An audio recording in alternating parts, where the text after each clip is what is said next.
Good morning students.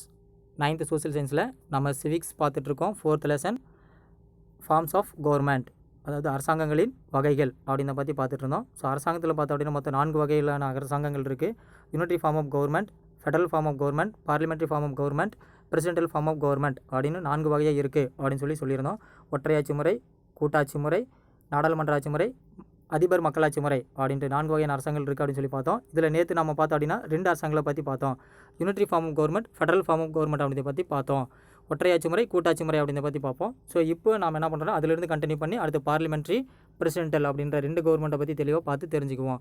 So முதல்ல நம்ம என்ன பண்ணலாம் அப்படின்னா, இந்த unitary form of government, federal form of government இதனுடைய டிஃப்ரென்ஷியேட் என்ன அப்படின்றத நம்ம தெரிஞ்சுக்குவோம். ஸோ இதனுடைய ஒற்றையாட்சி முறை, கூட்டாட்சி முறையினுடைய வேறுபாடுகள் என்னென்ன அப்படின்றத தெரிஞ்சுக்கிட்டு அதுக்கப்புறம் நம்ம போவோம். ஏன்னா அது வேறுபாடு நம்ம கொஞ்சம் பார்த்தோம் அப்படின்னா ஒரு ரீகால் பண்ண மாதிரி இருக்கும்.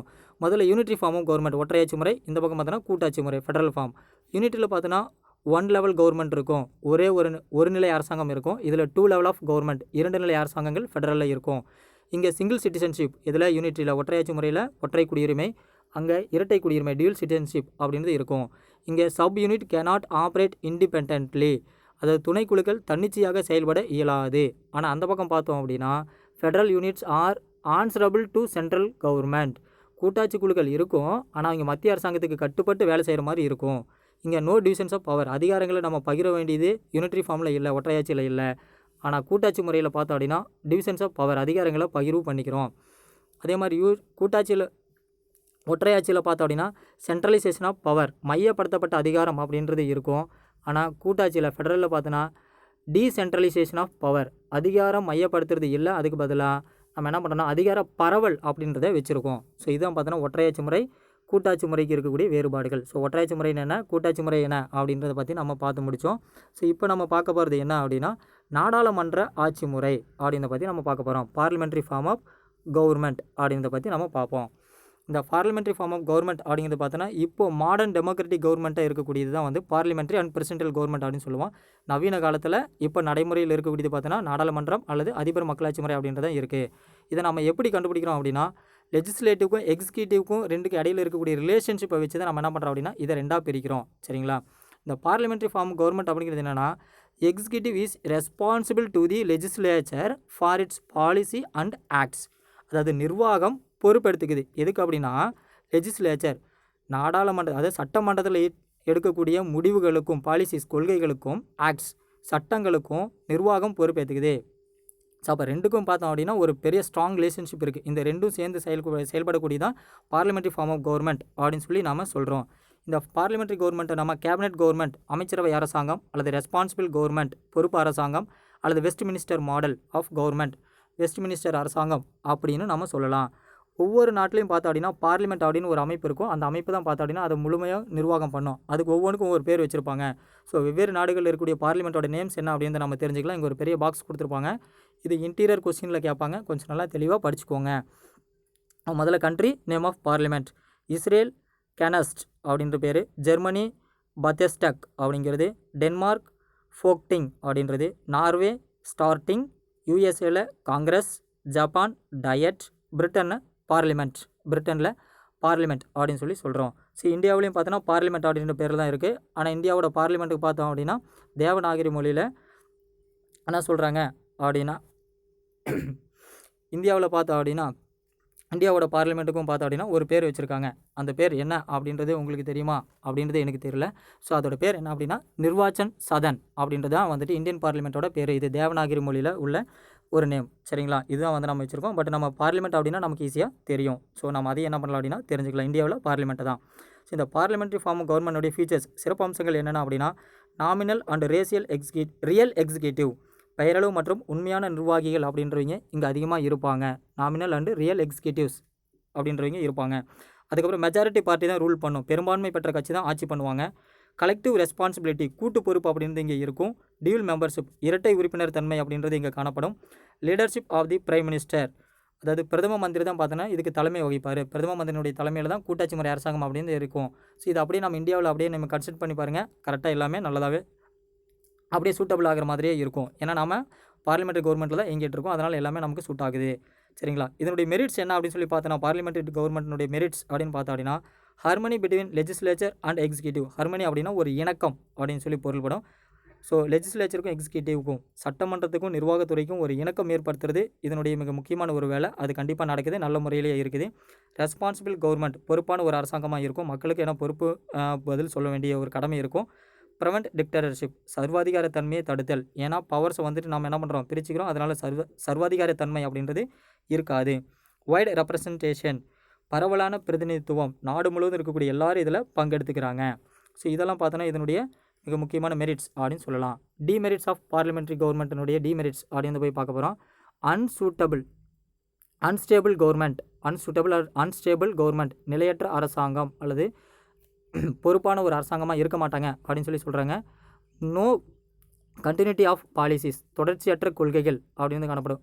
எடுக்கக்கூடிய கொள்கை முடிவுகளுக்கு ஒன்றுக்கு ஒன்று சம்மந்தமே இருக்காது, தொடர்ச்சியற்றதாக காணப்படும் அப்படின்னு சொல்கிறாங்க. டிக்டேட்டர்ஷிப் ஆஃப் தி கேபினெட், அமைச்சரவைகிட்ட அதிக அதிகாரங்கள் இருக்கிறதுனால அவங்க என்ன பண்ணுவாங்க அப்படின்னா ரொம்ப சர்வாதிகார தன்மை நடத்துக்கிற வாய்ப்புகள் அதிகமாக இருக்குது. அகேன்ஸ்ட் செப்பரேஷன் ஆஃப் பவர்ஸ், அதிகார பரவலில் நிறைய முரண்பாடுகள் அப்படின்றது ஏற்படும். ஏன்னா ஸ்டேட் கவர்மெண்ட்டும் சென்ட்ரல் கவர்மெண்ட்டும் அதிகாரங்களை பிரிக்கணும் இல்லையா, அதில் நிறைய முரண்பாடுகள் அப்படின்றது ஏற்படுவதற்கான வாய்ப்புகள் அதிகமாகவே இருக்குது.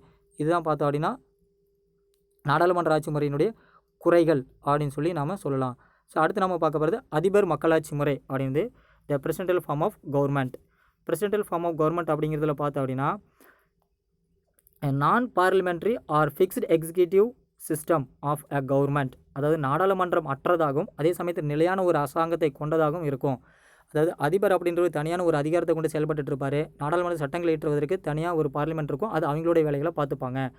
சரிங்களா. இந்த மாதிரி ரெண்டும் தனித்தனியாக இருக்கக்கூடிய அதிகாரங்களை கொண்டதாக இருக்கக்கூடியதான் வந்துட்டு பிரசிடென்டல்.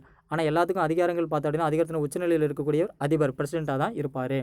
ஸோ இது எந்தெந்த நாடுகள் இருக்குது அப்படின்னா USA, பிரேசில், ரஷ்யா, ஸ்ரீலங்கா, இந்த நாடுகள் இருக்கக்கூடியதான் பிரசிடென்டல் ஃபார்ம் ஆஃப் கவர்மெண்ட் அப்படின்னு சொல்லி நாம் சொல்கிறோம்.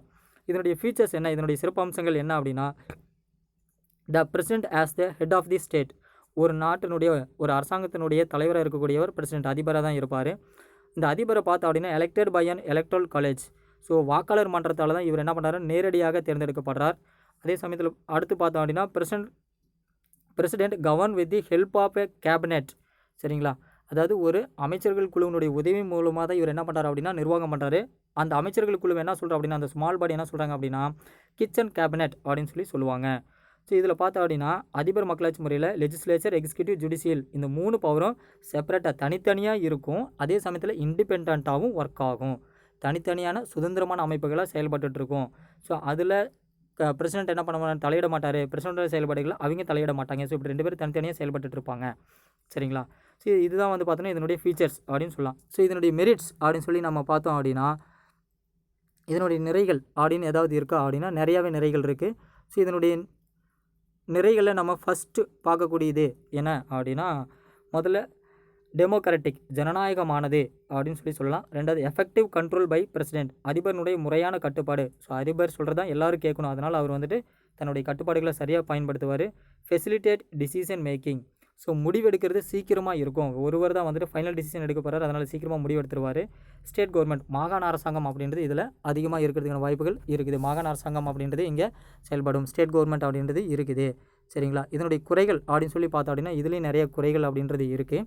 டிமெரிட்ஸாக சொல்லலாம். இதில் 2 இம்பார்ட்டண்ட். ஒன்று பார்த்தோம் அப்படின்னா கேன் டீஜெனரேட் இன்டு டிக்டேட்டர்ஷிப், சர்வாதிகாரத்திற்கு வாய்ப்புகள் அதிகமாக இருக்குது. ஏன் நாம் அப்படி சொல்கிறோம் அப்படின்னா ஒருத்தர்கிட்ட மட்டுமே, பிரசிடென்ட்கிட்ட மட்டுமே எல்லா அதிகாரங்களுடைய மையத்தையும் அவர் கையில் நம்ம கொடுத்துட்றோம். அதனால் அவர் சர்வாதிகாரியாக ஆட்சி பண்ணுறதுக்கான வாய்ப்புகள் நிறைய இருக்குது.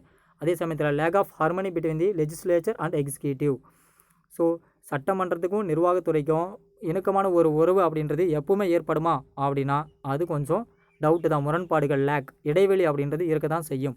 இது வந்துட்டு ஒரு பெரிய நம்ம டிமெரிட்டாக என்ன பண்ணலாம் அப்படின்னா சொல்லலாம். சரிங்களா.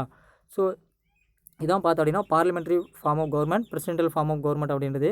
ஸோ இதில் பார்த்தோன்னா ரெண்டுக்கும் உள்ள டிஃப்ரென்ஷியேட் அப்படின்னு இங்கே கொடுத்துருப்பாங்க. அது ரொம்ப இம்பார்ட்டண்ட். சரிங்களா. ஒரு 5 மார்க் கொஸ்டினில் கேட்பாங்க, அதை நல்லா கவனமாக பார்த்து தெரிஞ்சுக்கோங்க. ஸோ முதல்ல பிரசிடென்ட், இந்த பக்கம் பார்த்தோன்னா அதிபர் ஆட்சி முறை, இந்த பக்கம் பார்லிமெண்ட், நாடாளுமன்ற ஆட்சி முறை அப்படின்றது. இங்கே பிரசிடென்ட் பார்த்தோம் அப்படின்னா மக்களால் தேர்ந்தெடுக்கப்படுறார், அதிபர் மக்களால் தேர்ந்தெடுக்கப்படுவார். இந்த பக்கம் பிரைம் மினிஸ்டர், பிரதமர் பார்த்தோம் அப்படின்னா மெஜாரிட்டி பார்ட்டி, ஒரு பெரும்பான்மை பெற்ற கட்சியினுடைய தலைவராக இருப்பார். President is supreme. அதிபர் தாங்க அதிகாரம் படைத்தவராக இருப்பார். இங்கே சென்ட்ரல் லெஜிஸ்லேச்சர் மத்திய சட்டமன்றம் தான் அதிகாரம் படைத்ததாக இருக்கும். செப்பரேஷன் ஆஃப் பவர்ஸ் அதிகார பிரிவினை அப்படின்றது பிரசிடென்ட்டில் இருக்கும். அதே சமயத்தில் இங்கே பார்த்தீங்கன்னா options of separation powers centralisation அதிகார பிரிவினை இருக்காது. அதுக்கு பதிலாக மையப்படுத்தப்பட்ட அதிகாரமாக தான் இருக்கும். இண்டிபெண்டன்ட் பிரான்ச்சஸ் சுதந்திரமாக செயல்படக்கூடிய பிரிவுகள் இருக்கும். இங்கே independent branches with overlapping functions தன்னிச்சையாக மற்றும் சார்புடைய பிரிவுகளாக தான் செயல்படும். பிரசிடென்ட் தான் பார்த்தோன்னா ஹெட் ஆஃப் தி ஸ்டேட். ஒரு அரசனுடைய தலைவராக அதிபர் இருப்பார். President head of the state. இங்கே குடியரசுத் தலைவர் அரசின் தலைவராக இருப்பார். President head of the government அரசாங்கத்தின் தலைவராக இருக்கக்கூடியவரும் அதிபர் தான். அரசு அரசாங்கம் ரெண்டுக்கும் அதிபர் தான் தலைவராக இருப்பார். ஆனால் இங்கே பார்த்தோன்னா அரசுக்கு குடியரசுத் தலைவரும் அரசாங்கத்துக்கு பிரதம அமைச்சரும் என்ன பண்ணுவார் அப்படின்னா தலைமை வகிப்பார். இண்டிவிஜுவல் லீடர்ஷிப் இங்கே தனிநபர் மட்டுமே தலைமை வகிப்பார். இங்கே கலெக்டிவ் லீடர்ஷிப் கூட்டுத்தன்மை அல்லது கூட்டு தலைமை அப்படின்றது இங்கே இருக்குது. President is not accountable to Congress. மகாசபை எடுக்கக்கூடிய முடிவுகளுக்கும் செயல்பாடுகளுக்கும் அதிபர் எப்போவுமே பொறுப்பேற்க மாட்டார். ஆனால் இந்த பக்கம் பார்த்தோன்னா பார்லிமெண்ட்டில் கலெக்டிவ் அண்ட் இண்டிவிஜுவல் ரெஸ்பான்சிபிலிட்டி அப்படின்றது இருக்குது. கூட்டு மற்றும் தனித்தனியான பொறுப்புகள் அப்படின்றது கண்டிப்பாக இருக்குது. இதுதான் அதிபர் மக்களாட்சி முறை நாடாளுமன்ற மக்களாட்சி முறையில் இருக்கக்கூடிய வேறுபாடுகள். இம்பார்ட்டண்டான ஒரு 5 மார்க் கொஸ்டின். இது நல்லா தெளிவாக படிச்சுக்கோங்க. சரிங்களா? The relationship between the central and state in India. இந்தியாவில் பார்த்தோம் அப்படின்னா சென்ட்ரல் கவர்மெண்ட் ஸ்டேட் கவர்மெண்ட்டுக்கு எப்படி ரிலேஷன்ஷிப் இருக்குது அப்படின்றத பற்றி இங்கே சொல்லியிருக்காங்க.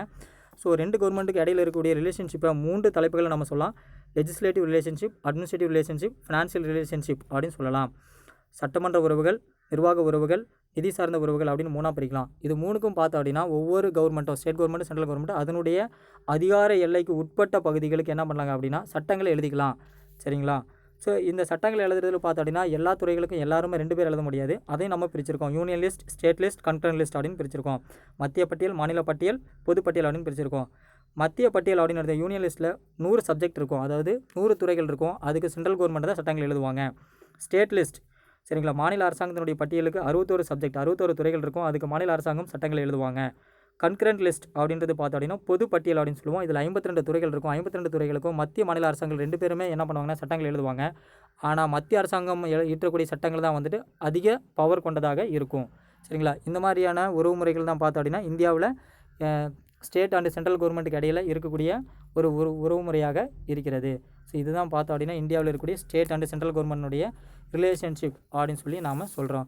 ஸோ இதுதான் பார்த்தோம் அப்படின்னா 4 வகையான கவர்மெண்ட் அப்படின்னு சொல்லி நம்ம பார்க்குறது. யூனிட்ரி, ஃபெடரல், பார்லிமெண்ட்ரி, அதுக்கப்புறம் பிரசிடென்டல் ஒற்றையாட்சி முறை, கூட்டாட்சி முறை, நாடாளுமன்ற ஆட்சி முறை, அதிபர் மக்களாட்சி முறை அப்படின்ற 4 வகையான அரசாங்க முறைகள்.